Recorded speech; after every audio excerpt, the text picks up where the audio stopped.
Dr. Tharoor, I want to ask you, what kind of coordination do we have between various wings of the government? Because Sorry, between various? Various wings of the government vis-a-vis our foreign policy, because I gather from you, and rightly so, that foreign policy is not just one aspect. It covers a huge amount of taxation, economics.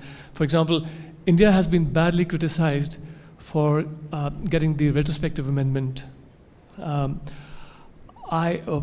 that period, I also went to the United States in one of the delegations, and I found that there were people from Nigeria who had people from their diplomatic service, their internal revenue, their other services, and experts who would be dealing with their kind of issues. But unfortunately, the people who represented us were neither the Foreign Service nor the IRS, but a set of people who were totally unconnected to these issues. Do you think that situation is changing? Because that put us in a bad light. We weren't able to articulate what we were supposed to tell the other people. Yeah, that's an interesting question, because in fact, it raises two or three related aspects. The first is, you asked about coordination, and the coordination is actually quite weak. I'll give you two concrete examples. One is that repeatedly, our prime ministers have gone off and announced development projects or aid to foreign countries, developing countries in Africa and so on. And then our finance ministry has failed to give the funding, so that our national credibility with those foreign countries is shattered when our prime minister makes a promise that the finance ministry refuses to keep. This has happened repeatedly, and it continues under the BJP government. That's one example of a complete lack of coordination. You mentioned the legislative process, and that's another example.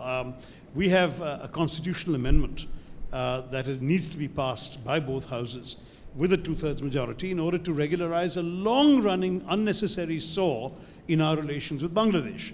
That is, we have a number of enclaves inside their country which belong to us, and they have some in our country belonging to them.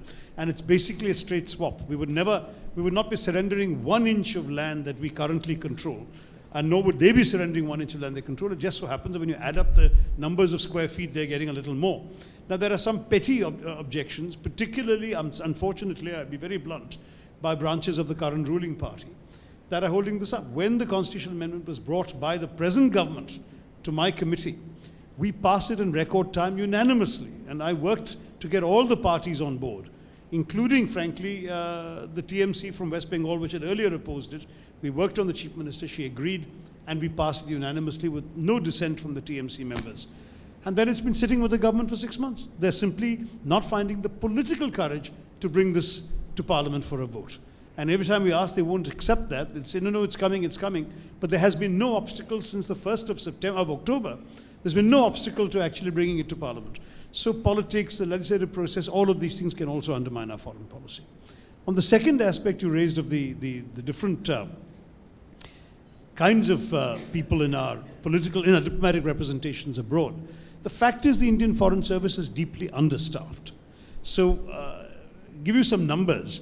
We have about 800 Foreign Service officers. New Zealand has about 800 Foreign Service officers. Singapore has about 800 Foreign Service officers. Within the BRICS, Brazil has 1,200. China has 4,200. The United States has 20,000. We have 800. So there is already a colossal limitation of capacity. Now, to some degree, we supplant that with people from the other services. So, for example, in the World Trade Organization, the person carrying the title of ambassador is usually not a Foreign Service officer. Yes. It's somebody from the IAS who's worked in the Commerce Ministry and understands issues of international trade. But do we have, for example, petroleum experts in the embassies that are attached to petroleum exporting companies? I don't think so. Do we have people dealing with some of the consular issues or community relations? Yes, but not enough. Often, for example, in a country like the UAE, where there are more than 4 million Indians, we have 1 community relations officer posted from the Ministry of Overseas Indian Affairs, and so on. So we are unnecessarily depriving ourselves of the kind of global footprint that our needs require and justify. Again, this is an issue I have written about extensively. If you read the chapter in Pax Indica, and there is also, as Kavita mentioned, a reference to it in this book. And in the Committee on External Affairs, I have been taking it up further.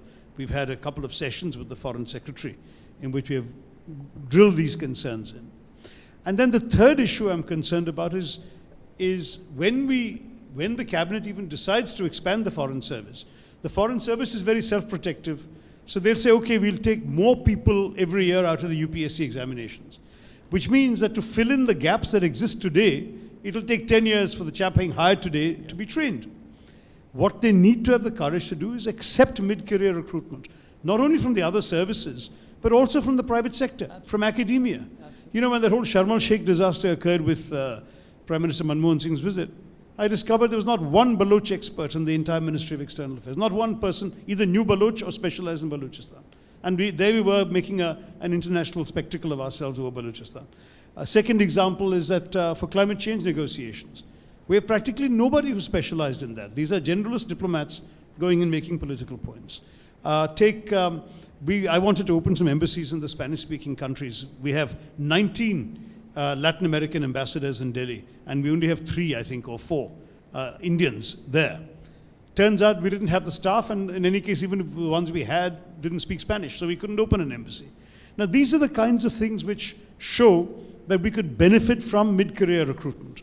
We started a public diplomacy division. Fortunately, one of the most brilliant and flexible officers was put in charge of it, but we could easily have given him staff borrowed from the private sector, from public relations agencies, for example, who know how PR works, and put them in there. Get people who can actually run a creative and attractive website. The fact that we managed, nonetheless, to pull it off is great for the MEA, but we shouldn't have to do it by the sheer miracle of having had the right internal people available at the right time. Very often, such people may not be available.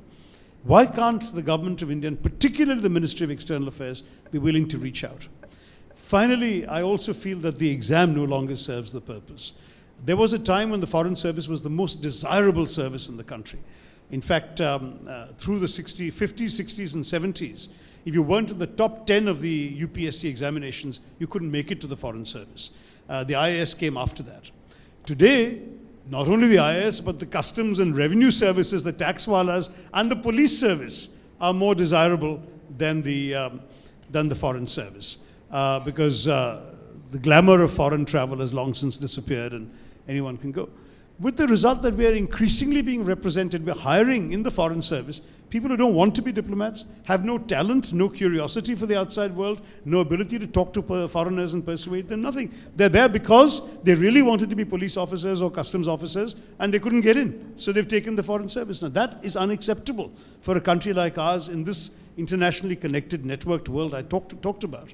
So I have been trying to argue for some time, why can't we have, if not a separate exam, which is my first preference, at least a separate paper, and minimally a separate interview, which looks for these qualities. People who can talk, who have shown an aptitude for languages, people who can actually talk to foreigners, and frankly, who've shown in their studies a curiosity about the rest of the world. Those are the kinds of people you need. And I would be willing to offer this examination not only in centers across India, but also in Kuwait, in Dubai, in Muscat, in Singapore, in Paris, and London, and New York, because there are NRI children with Indian passports who could never pass the UPSC exam, but who've grown up speaking foreign languages, interacting with foreigners, internationally minded. They would and they're proud to be Indian. They have the Indian passport, they're cheering for the Indian cricket team in the World Cup, all of that. Give them a chance to come out and serve India. Many of them ask me, not a month goes by without some NRI Indian kid saying, how do I get into the Foreign Service? All I can say is take the UPSC exam, and they'll never hack it. We have one, sorry. He's been